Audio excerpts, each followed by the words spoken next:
Hello. We're looking at week 6, and once again, it's amazing how time is flying by.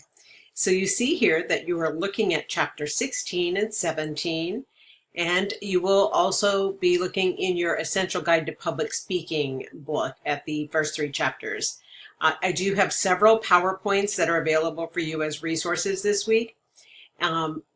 And they are really kind of getting you ready for the persuasive speech research and outline, which you're working on this week. You've got a discussion board, a chapter review quiz, and let's take a look. I want to open up one of the chapters to go over with you, so I'm doing so right now. Alrighty, here we go. Move it into view. I hope you're having a great day. And remember, reach out to me if you have any questions. Okay, the foundations of persuasion. This chapter will help you identify ways that ethos or speaker credibility functions as an element of reasoning. And it will also explain the role of pathos or emotional proofs in reasoning. Identify ways that reasoning strategies vary across cultural groups. It will also help you explain the 4 types of logos or rational proofs and know how to test each one, and to recognize several kinds of fallacious reasonings or fallacies. Identify elements of invitational rhetoric. So persuasion is the process in which a communicator creates an argument in an attempt to convince others to change their attitudes or behaviors. So from our childhood, we begin by trying to convince our parents to allow us to do something that they may be find not something they would like to allow us to do. So it kind of comes natural. It comes with the territory for human beings.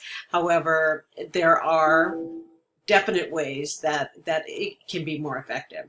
So ethos is personal credibility that makes a speaker believable. Certain folks have a certain way about them where they exhibit good character, they express goodwill, they also have good sense, and there's just something about them that is very credible.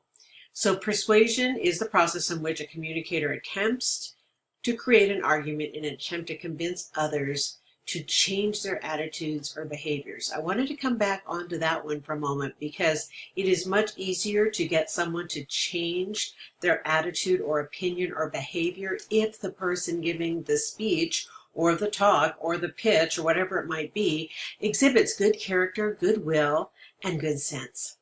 So pathos is appeals or reasons directed towards audiences' emotions. So often you'll see commercials or pleas by nonprofits to help an organization, and they really pull out the images. The images that are viewed will be regarding maybe children who are suffering or something to demonstrate the great need.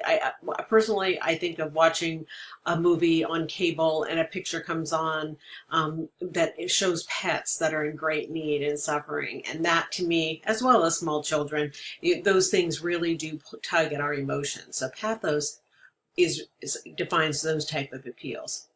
So pathos or emotional proofs appeal to positive emotions or negative ones. And Maslow's hierarchy of needs can be considered in appealing to needs, which would be basic needs, security needs, love and belonging and feeling part of a group, esteem, and self-actualization. So including pathos or emotional proofs, sometimes you must choose between 2 goals or emotions, and circumstances affect motives. Our responses often reflect mixed motives, and motivations are often group-centered. So testing an emotional appeal, it is important to think critically about emotional appeals, and it is important to use emotion ethically. This is really important. You don't want to be misleading by showing something or explaining an argument that is very powerful, but it's done in an unethical way. That certainly is not a good way to communicate and to make these appeals.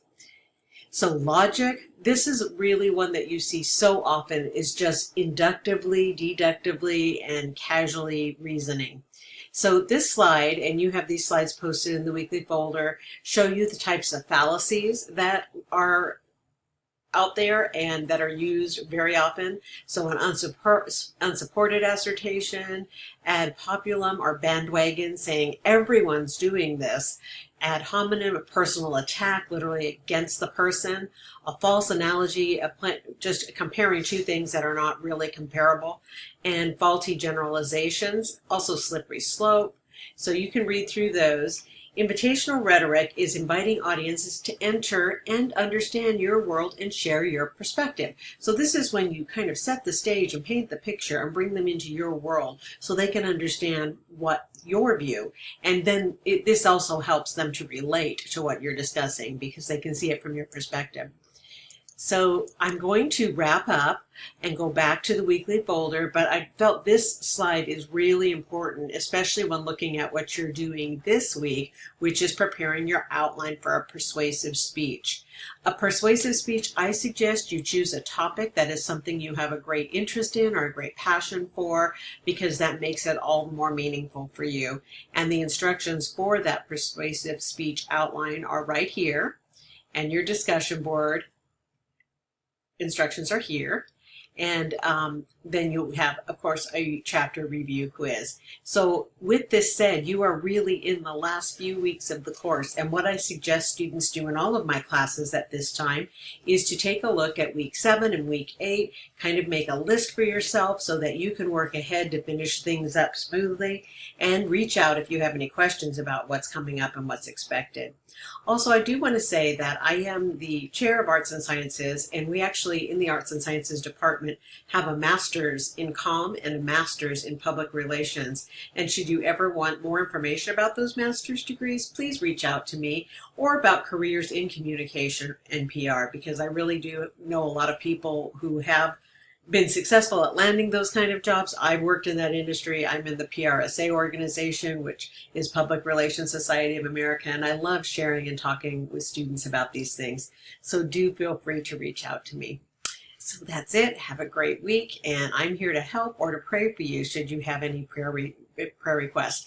And I would say that in persuasive speeches, one reason I chose that PowerPoint to bring up is that as Christians, sometimes the way we talk about our faith and share our faith with others can be enhanced by understanding effective oral communication. And to me, that's one of the best uses of oral communication.